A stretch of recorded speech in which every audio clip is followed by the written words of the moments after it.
leadership on both sides of the aisle have to cut Medicare. Look, we've made commitments to individuals that are on Social Security, and I think it would be wrong to back away from those commitments.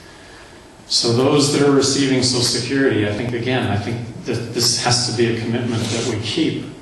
But these entitlement programs for the rest of us, they have to be reviewed. And cuts need to be made because the very viability of this country is at stake. Imagine an America where all of us were treated equally.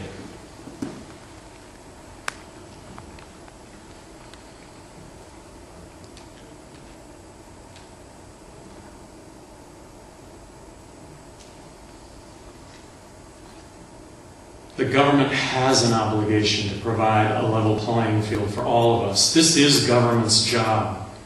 But it's the job that government isn't doing right now.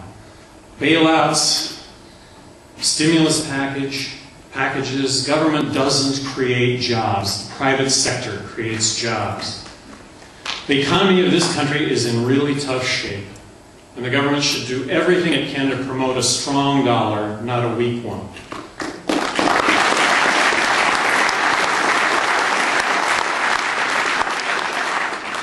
The government should do everything it can to ensure free markets. Imagine K through 12 education in this country if educational entrepreneurs were unleashed to provide a better educational product and service at a lower price.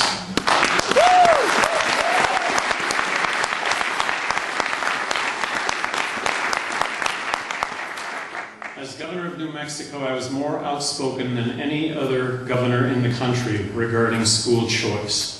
For 6 years, I proposed giving every single student in the state of New Mexico a voucher that would have brought competition to public education.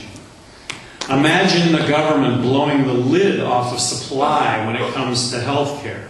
Best product, best service, lowest price. Free market reforms. Health care reform, not insurance entitlement.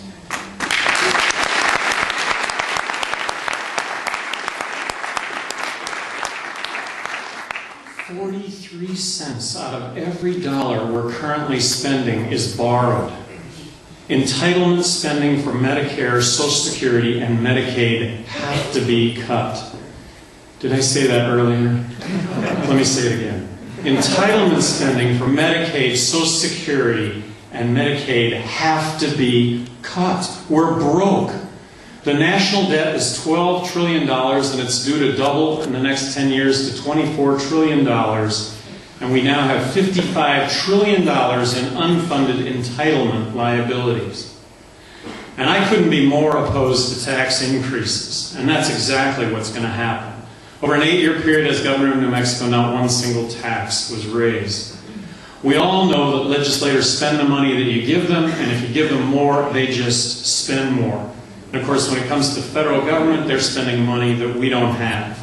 I think we're in for a series of tax increases in this country like we have never seen unless we stand up and say something about it.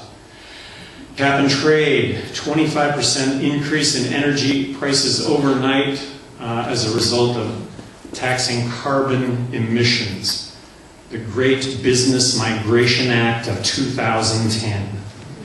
Give me a break. I'm not alone in believing that we're destined to have hyperinflation as a result of this unsustained borrowing. Money that will be worth less on the Friday when we receive our paychecks than on the Monday when we earn them.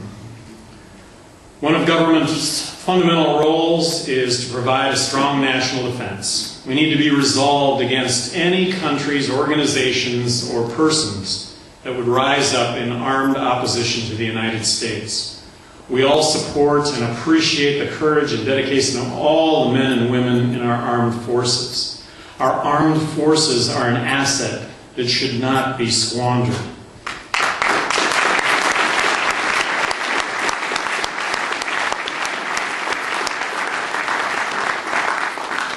I was opposed to invading Iraq before we went in. I believed that we had the military surveillance capability to see Iraq rolling out any weapons of mass destruction, and we could have gone in and dealt with that situation. I believe that invading Iraq would have found us in a civil war to which there would be no end. I thought our original mission in Afghanistan was justified. I thought our goal was to bring Osama bin Laden and Al-Qaeda to justice, but they're just not in Afghanistan anymore. We're building roads, bridges, hospitals, and schools in Iraq and Afghanistan, keeping in mind that 43 cents out of every dollar we spend is borrowed.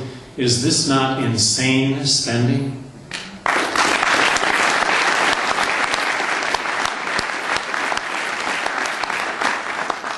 Let's bring our servicemen and women home from Iraq and Afghanistan.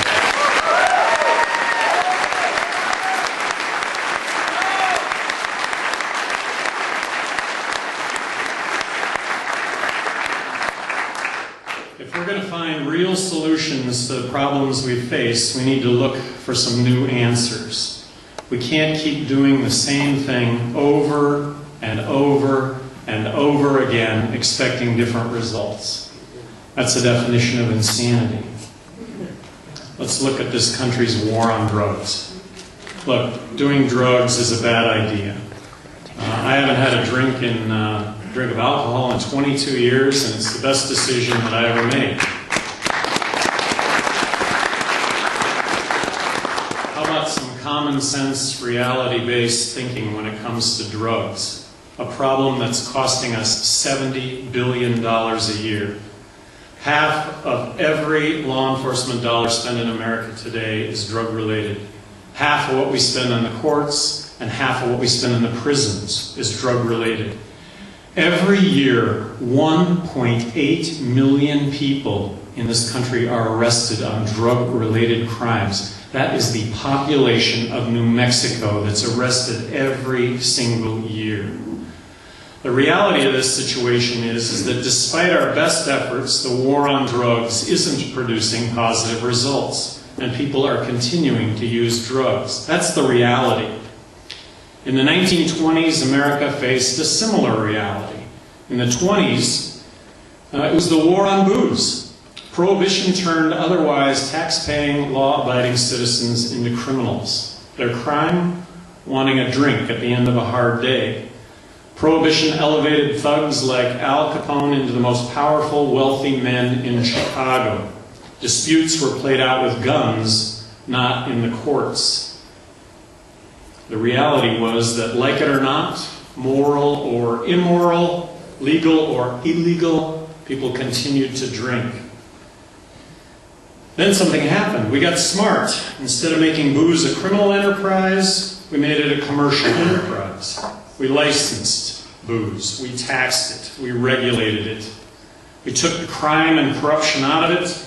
I would argue that we're better off in America today for our decision to end prohibition. The reality is that despite our best efforts at law enforcement and interdiction, people continue to use drugs in America for the same reason people continue to use alcohol. I've come to the conclusion that 90% of the drug problem is prohibition-related, not use-related, and that is not to discount the problems with use, abuse, but that ought to be the focus.